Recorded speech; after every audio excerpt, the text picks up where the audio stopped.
नमस्कार, मैं महेंद्र भदौरिया। साथियों, ये मेरा ऑफिशियल चैनल प्रचंड खबर है जिस पर मैं आप सभी को पेंशन से जुड़ी हर जरूरी और अहम खबर देता हूं।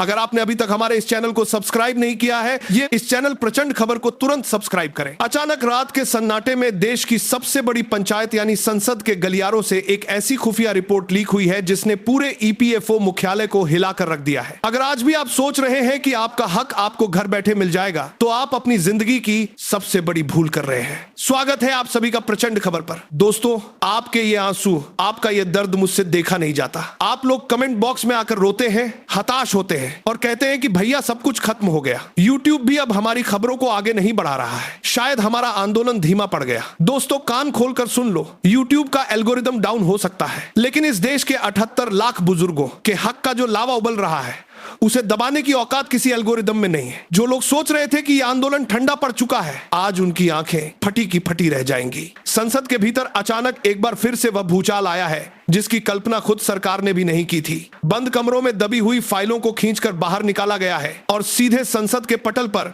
7,500 रुपए जोड़ दिए कि वह मांग गूंजी है कि सत्ता के गलियारों में बैठे अधिकारियों के पसीने छूट गए हैं। आज मैं आपके सामने संसद के भीतर हुई उसी बड़ी और ऐतिहासिक चर्चा का पूरा कच्चा चिट्ठा रखने जा रहा हूं। इसलिए इस वीडियो की एक एक लाइन को बिना स्किप किए अंत तक देखना, क्योंकि आज आपके सब्र का बांध टूटने वाला है और न्याय का समय तय होने वाला है। भाइयों और बहनों, आखिर कब तक देश का वो बुजुर्ग जिसने अपनी जवानी के 35 साल इस देश की रीढ़ की हड्डी बनने में लगा दिए, वो रिटायरमेंट के बाद 1,000 रुपए या 1,500 रुपए की इस भीख जैसी पेंशन के सहारे अपनी दवाइयों का खर्च मांगता रहेगा? क्या इस कमरतोड़ महंगाई के दौर में 1,000 रुपए में किसी का गुजारा हो सकता है? यह देश के वरिष्ठ नागरिकों के आत्मसम्मान पर एक ऐसा घाव है जो रोज गहरा होता जा रहा है। इसी पीड़ा को लेकर राष्ट्रीय संघर्ष समिति एनएसी के कमांडर अशोक रावत जी ने जो मशाल जलाई थी, उसकी आंच अब संसद के अंदर तक पहुंच चुकी है। संसद में जो बड़ी चर्चा हुई, उसमें सीधे सीधे श्रम मंत्रालय को कटघरे में खड़ा कर दिया गया है। सांसदों ने दहाड़ते हुए पूछा है कि जब देश के बड़े बड़े पूंजीपतियों के लाखों करोड़ के कर्ज माफ करने के लिए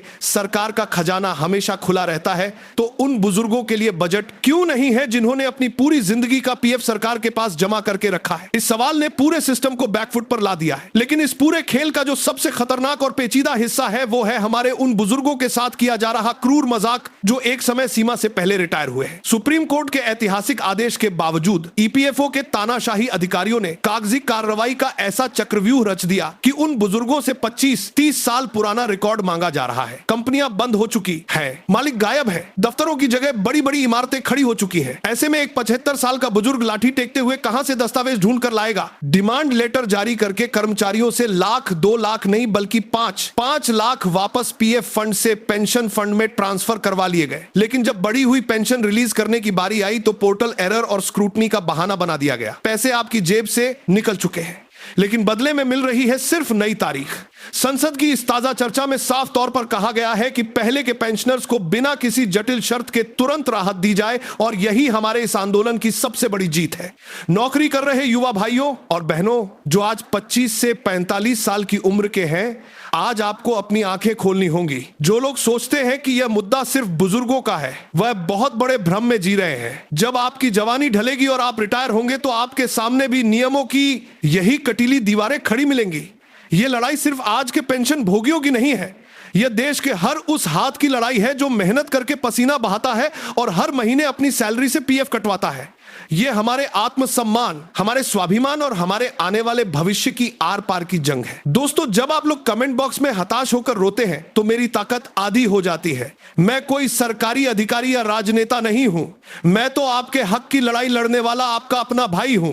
मैंने अपने इस चैनल प्रचंड खबर को आपकी ढाल बनाया है ताकि इस गूंगे बहरी व्यवस्था के खिलाफ एक डिजिटल क्रांति खड़ी की जा सके। लेकिन अकेला मैं कुछ भी नहीं हूं। मुझे आपके सपोर्ट की, आपके प्यार की और आपकी एकजुटता की सख्त जरूरत है। YouTube का एल्गोरिदम हमारी आवाज को दबाना चाहता है, लेकिन आज आपको अपनी उंगलियों की ताकत से इस एल्गोरिदम को तोड़ना होगा। आज आपको अपनी बेबसी छोड़कर कमेंट बॉक्स को एक कुरुक्षेत्र बना देना है और नकारात्मक ताकतों के मुंह पर अपनी एकता का तमाचा मारना है। अभी के अभी नीचे कमेंट बॉक्स में अपनी पूरी ताकत, अपनी अंतरात्मा की आवाज और पूरे गुस्से के साथ टूट पड़िए और लिखिए, संसद की यह गूंज रुकनी नहीं चाहिए। तारीख बदलने का यह गंदा खेल बंद करो। 7,500 रुपए जोड़ दिए हमारा अधिकार है और हम इसे छीन कर रहेंगे। विशेषकर ईपीएस 95 के पेंशनर्स को बिना किसी कागजी ड्रामे के तुरंत इंसाफ मिलना ही चाहिए। आपका एक एक कमेंट दिल्ली के सत्ता के गलियारों में एक धमाके की तरह गूंजना चाहिए ताकि व्यवस्था की नींद पूरी तरह टूट सके। हम संसद की इस ताजा और बड़ी चर्चा, गुप्त बैठकों और ईपीएफओ के हर एक नए फैसले पर गिद्ध जैसी पैनी नजर बनाए हुए हैं। जैसे ही कोई भी आधिकारिक और पक्का आदेश या नोटिस जारी होगा,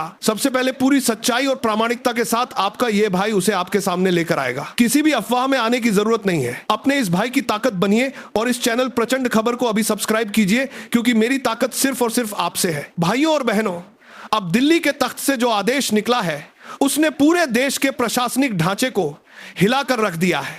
संसद के भीतर मचे इस ऐतिहासिक घमासान के ठीक बाद रात को खुद प्रधानमंत्री नरेंद्र मोदी जी की अध्यक्षता में एक ऐसी हाई लेवल इमरजेंसी मीटिंग हुई है जिसने ईपीएफओ के बड़े बड़े अफसरों के होश उड़ा दिए हैं। अब सरकार बैकफुट पर आ चुकी है और बहुत जल्द एक ऐसा फैसला होने जा रहा है जो देश के 78 लाख बुजुर्गों की तकदीर बदल देगा। स्वागत है एक बार फिर आप सभी का प्रचंड खबर पर। दोस्तों, आज जो अंदरूनी और पक्की खबर लीक होकर मेरे पास आई है उसे सुनकर आपकी रगों में नया जोश दौड़ जाएगा। संसद में 7,500 रुपए जोड़ डीए की मांग को लेकर जो तीखी बहस हुई उसके तुरंत बाद पीएमओ एक्टिव हो गया है। प्रधानमंत्री जी ने सीधे श्रम मंत्रालय और वित्त मंत्रालय के आला अधिकारियों को तलब किया और दो टूक शब्दों में कह दिया कि देश के वरिष्ठ नागरिकों को इस उम्र में सड़कों पर और दफ्तरों के चक्कर काटते हुए नहीं देखा जा सकता। इसका तुरंत और स्थायी समाधान निकाला जाए। संसद की पाकी करे से इस बड़ी बैठक के बाद अब सरकार के पास कोई बहाना नहीं बचा है। अधिकारियों की वह तानाशाही जो पिछले कई सालों से फाइलों को दबाकर बैठी थी,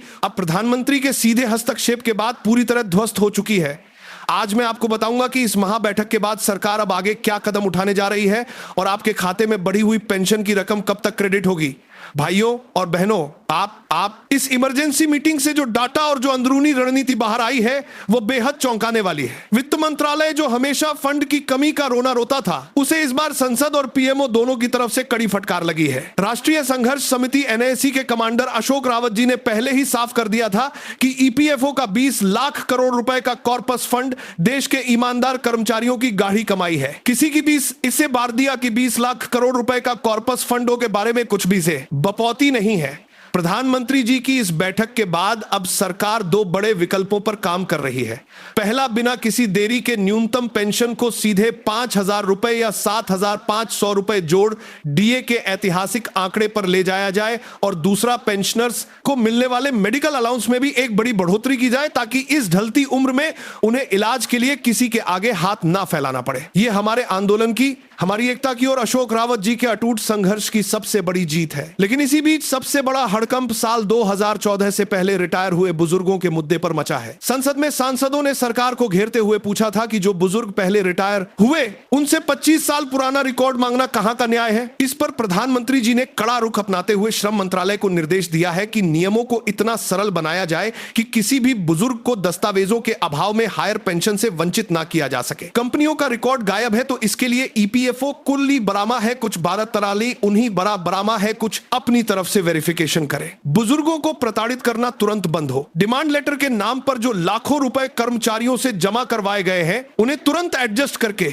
इसी समय से एरियर के साथ बढ़ी हुई पेंशन रिलीज करने का ब्लूप्रिंट तैयार किया जा रहा है। यह तकनीकी खराबी और पोर्टल एरर का बहाना अब सरकारी दफ्तरों में नहीं चलने वाला। नौकरी पेशा युवाओं, आज आपकी आंखों के सामने देश के इतिहास का सबसे बड़ा पेंशन आंदोलन अपनी जीत की ओर बढ़ रहा है। यूट्यूब का एल्गोरिदम चाहे जितना डाउन हो जाए, लेकिन जब संसद और प्रधानमंत्री खुद इस मुद्दे पर गंभीर हो चुके हैं तो हमारी इस आवाज को दुनिया की कोई ताकत नहीं दबा सकती। आज आपको अपने इंक्रीज ग्रेन के बाद में दोनों को बात भर दिया। बुजुर्ग माता पिता के सम्मान के लिए, उनके इस खोए हुए हक को वापस दिलाने के लिए पूरी ताकत से खड़ा होना होगा। यह लड़ाई सिर्फ 7,500 रुपए की नहीं है, यह देश के हर उस हाथ की जीत है जो ईमानदारी से मेहनत करता है। आज प्रचंड खबर के इस मंच से मैं देश के कोने कोने में बैठे हर एक पेंशनर और कर्मचारी का आह्वान करता हूं कि इस ऐतिहासिक मोड़ पर अपनी एकता की ऐसी गूंज दिखाओ कि सरकार एक मिनट के लिए भी फैसला टाल ना सके। आज कमेंट बॉक्स में नकारात्मकता फैलाने वालों को पूरी तरह मटियामिट कर दीजिए और अपने जोश की दहाड़ से कमेंट बॉक्स को हिला दीजिए। अभी के अभी नीचे कमेंट बॉक्स में अपनी पूरी ताकत और गुस्से के साथ टूट पड़िए और लिखिए, प्रधानमंत्री जी, संसद की इस बैठक का फैसला तुरंत लागू करो, तारीख बदलने का खेल बंद करो,